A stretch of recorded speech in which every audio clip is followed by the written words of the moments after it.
పుస్తలమ్మైనా పులుసు చేప తినాలే అని గోదావరి జిల్లాలో ఓ సామెత ఉంది. మరి గా చేపకు గంత పతారా ఉంది కాబట్టే గీ సామెత పుట్టినట్లున్నది. కానీ అదే మన దిక్కు 200 కిలో 300 కిలో కొనాలంటేనే అబ్బో శాన పిరమే అని ముక్కిట్లా మూతిట్లా ఇరుస్తుంటారు.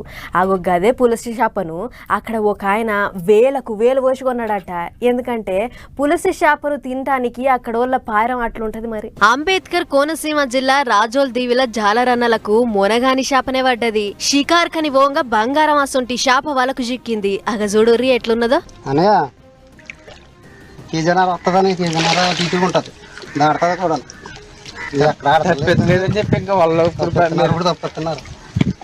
ఎక్కడ యానంగా అని వాళ్ళ కానీ ఎక్కడ వెళ్తలేదు. ఇదే ఫస్ట్ పడ్డది వెళ్తే మా పిల్లలు చెప్తున్నారు. శ్రీని గారికి ఎవరికో కాదు చిన్న ఫస్ట్ చెప్ప కదా. అన్నయ్య కిలన్నర మాసరు ఉంటదని చెప్పంగానే అటు దిక్కు నుంచి ఫోన్ల మాట్లాడిన అప్పన్న రాముని లంక మాజీ సర్పంచ్ బర్రెసీను ఓర్ బాబు అది ఎవ్వల్ల కమ్మకుర్రా నాకే కావాలి అని చెప్పిండట.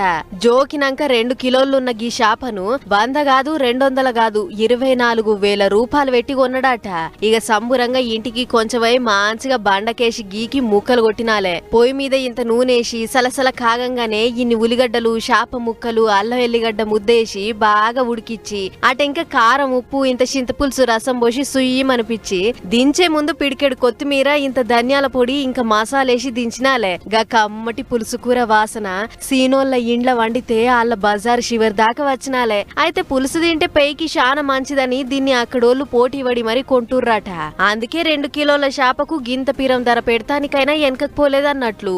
ఏమో పొర్రి 2 కిలోల చేపకు 24,000 రూపాయలు పెట్టిండంటే అదెంత మొనగాని చేప కావచ్చు అని అనుకుంటుర్రు గీ ముచ్చటిన్న పబ్లిక్.